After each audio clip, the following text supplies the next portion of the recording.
जुलिनि रंजानाय बुब्लिया जोबस्लाबै समावनो सासे हौवा गोदान आरो गामिनि सानै सुबुङा अबथिरा जिउ गोमादों।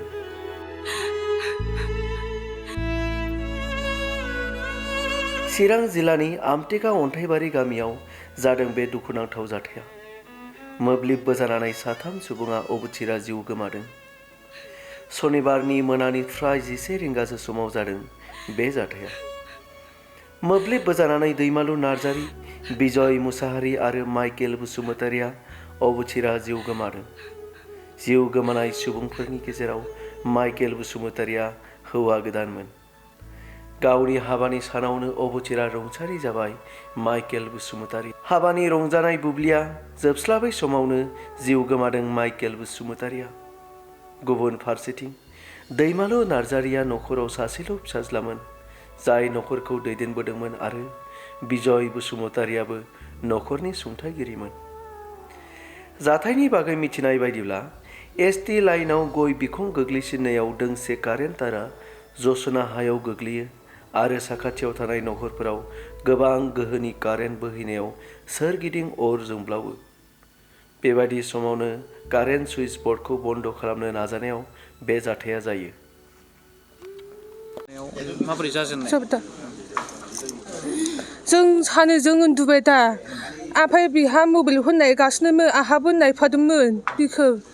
ओमफ्राय कारेन्टआबो बै माबायावनो अर बायदि जोंदोंमोन, गिदिर गोजौआव जोंदोंमोन। ओमफ्राय गावहा सिखारनानै एसे हाखु दाखु थाबायबाय दा, ओमफ्राय बेयावनो दामबाय दा। बे गावहा एसे फासयो, मानसियानो फासयनानै ओरै हायाव खोलैबाय। ओमफ्राय बे गावहा ओइ ओइ ओइ होनबाय। ओमफ्राय सोरबा दरखौ नारदोंना जायखिया नारदोंना आखाइजों बोखारनाय जाबाय बिराद।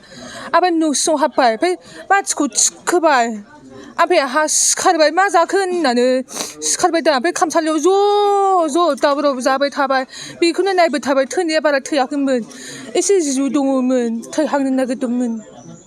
जानायाथ' बेयाव सेंग्राफोर एसे मोसाबाय थादोंमोन। ओमफ्राय न' सिङाव बे बिबोनांफ्रा, बिजावजालिफ्रा हाबनानै दंबायमोन आरो उन्दुबायमोन खोमा। आंथ' बेयाव बिबोनाङा दांदोंनो आं खोनादोंसो। ओमफ्राय आं हाबनानै नायनो मोनासै आरो बेवहाय नुवासै आं। ओमफ्राय आं बाहेरायाव थांनानै फैबाय, फिसाजोखौ लायबाय आङो। ओमफ्राय बेवहाय दैमालुखौ बेयाव दांदोंमोन, बेबो फोद्दा गोलैनाय नुबाय आङो।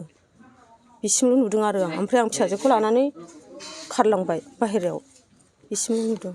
जाखांनायनि उनाव हस्पिटालाव लांनाय समावबो मानसिफ्रा बेवहाय एसेल' खुगाल' सिदों बेबायदि होनदों।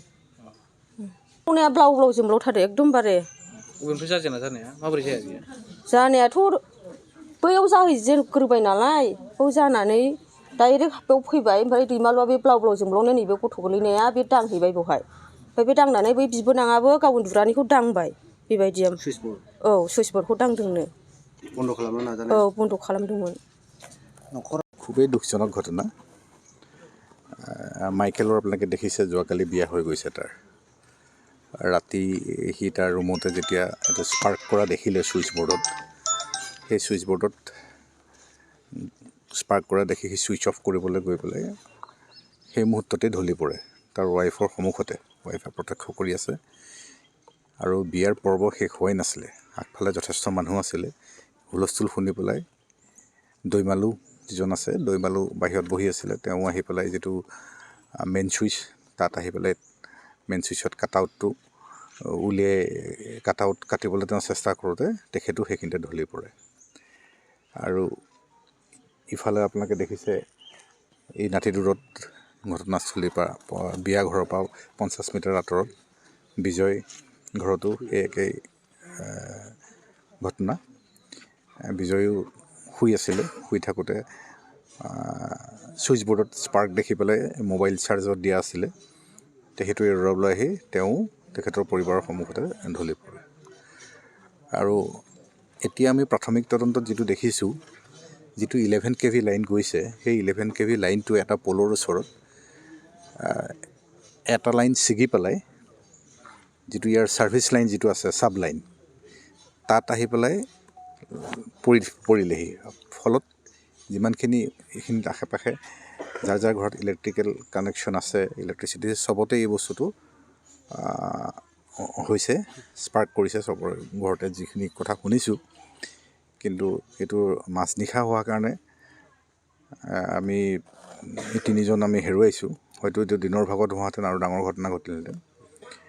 এতিয়া আমি চাওঁ কি কৰোঁ। বাকী যিখিনি যাৱতীয় কাম 3জন বৰ্তমান আমাৰ কাজলগাঁও হস্পিটেললৈ অনা হৈছে। তাতে আমাৰ এটা টীম তাত লাগি আছে। পৰৱৰ্তী যিখিনি কাম কৰিব লগা আছে সেইখিনি কৰা হ'ব।